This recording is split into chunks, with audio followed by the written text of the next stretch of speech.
A dictionary in Python is a collection of key-value pairs. Unlike lists and tuples, where we only have values, dictionaries store data in pairs. Each key is unique and is used to access its corresponding value. For example, a dictionary can store student names as keys and their grades as values.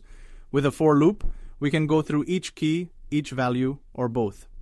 By default, when we use a for loop on a dictionary, it iterates over the keys. As you can see, each key, which represents a student's name, is processed one by one. If we only want the values, such as student grades, we can use the values function. Instead of printing names, the loop now prints only the grades, as you can see here. Most of the time, we need both the key and the value. We can use the items function to get both.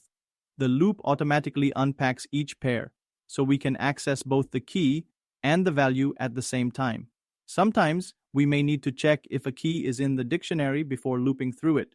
We can use an if statement inside a for loop. If the key exists, the grade is printed. Dictionaries are widely used in real-world applications, such as storing product prices in an online store, managing student records, or keeping track of settings in a program. For loops make it easy to process dictionary data efficiently. Now that we understand how to loop through dictionaries, let's move on to a more advanced concept, nested loops. This will help us work with complex data structures like tables and grids. We have now seen how to loop through lists, tuples, and dictionaries. But what if we need to work with more complex data structures, such as a table of numbers or a list of lists? That is where nested for loops come in.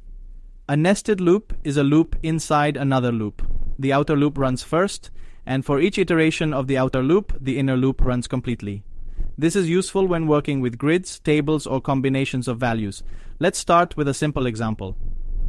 Suppose we have a group of students and a set of subjects. We want to print each student's name along with each subject. For each student in the outer loop, the inner loop runs twice, once for each subject. Nested loops are often used in mathematics, especially for working with tables. Let's create a multiplication table for numbers 1 to 3. Each row in the multiplication table is generated by the outer loop, while the inner loop goes through each column. Sometimes we store data in a list of lists, like a two-dimensional table. A nested loop helps us access each item inside those lists.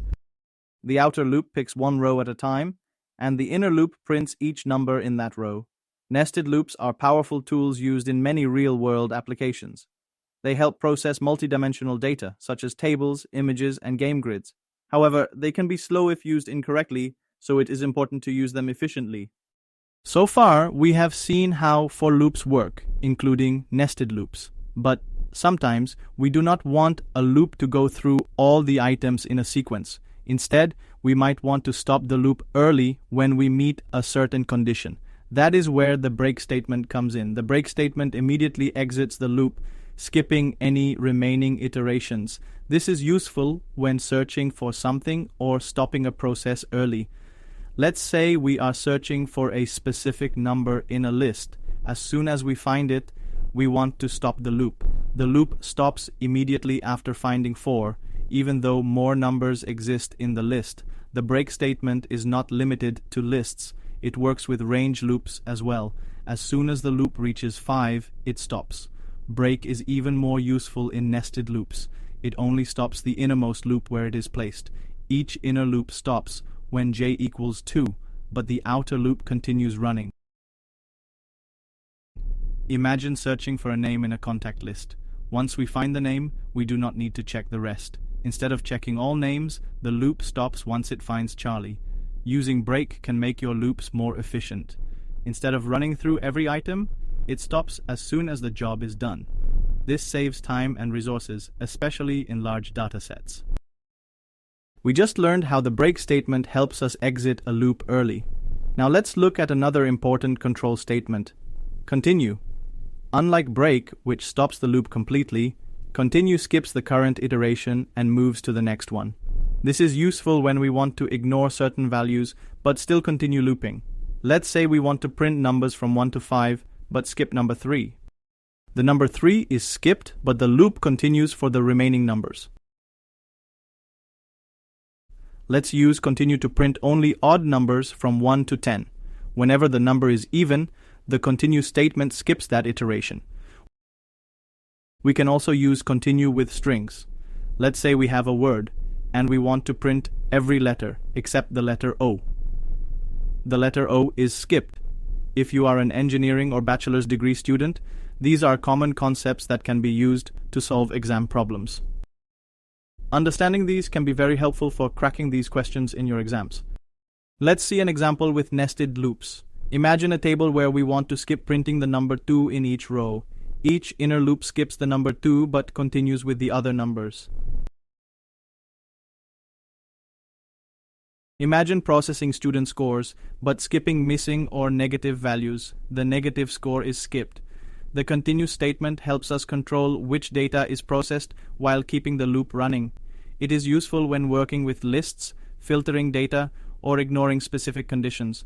Now that we have learned how to skip certain iterations using continue, let's explore another feature of Python's for loops, the else clause. This is a unique feature that runs when a loop completes without breaking. In Python, a for loop can have an else statement. This might sound strange at first, but it has a specific purpose. The else block runs only if the loop finishes without hitting a break statement. If the loop is stopped early using break, the else block does not execute. This is useful when searching for something or performing a task that should only happen if the loop completes normally. Let's start with a simple example. We will print numbers from 1 to 5 and use an else statement to indicate that the loop completed successfully. The else block only runs because the break was never executed. Let's use else in a practical example, checking if a number is prime. A prime number is only divisible by 1 and itself. If the loop finds a divisor, it breaks, skipping the else. If no divisors are found, the else confirms the number is prime. The else clause is a unique feature in Python that is rarely found in other programming languages. It is useful for confirming completion of a loop, checking search results, whether an item was found or not, handling special conditions in loops. Now that we understand how to use the else clause in loops, let's move on to our final section, real-world applications of for loops. We will explore how loops help in automation, data processing, and even simple games. Now that we have covered for loops in detail, let's briefly talk about another type of loop in Python, the while loop. While loops are different from for loops because they repeat a block of code as long as a condition remains true, rather than iterating over a sequence like a list or range. A while loop follows this structure. Here, the loop keeps running as long as num is less than or equal to 5. Each time the loop runs, num increases by 1. So, what are the key differences between for and while loops? For loops are used when we know exactly how many times we need to repeat something, such as looping through a list or range. While loops are used when we do not know in advance how many times the loop will run, such as waiting for a user to enter valid input. One common use case for while loops is ensuring valid user input. This loop keeps running until the user types yes. Be careful, a while loop runs forever if the condition never becomes false. This loop will never stop because num is always greater than 0. To avoid this, always ensure your while loop has a condition that will eventually become false. The break and continue statements work the same way in while loops as in for loops. Loops are commonly used to automate repetitive tasks, such as sending emails or messages to multiple users. Example, sending the same reminder message to multiple users.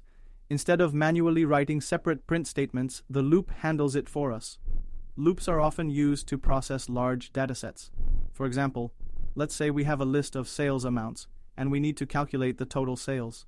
The loop adds each value to the total, making it useful for financial calculations and data analysis. Loops can be used to read files line by line. This is useful when processing large text files, log files, or CSV data. This reads the file one line at a time, which is useful for handling large amounts of text without using too much memory. Loops help in searching for specific data. For example, let's say we want to find a student's grade from a dictionary. The break statement ensures that once we find the student, we do not continue searching unnecessarily. Loops can be used to create simple timing functions, such as a countdown. The time sleep function makes the loop wait for 1 second between iterations, simulating a real countdown. Loops are one of the most powerful tools in Python.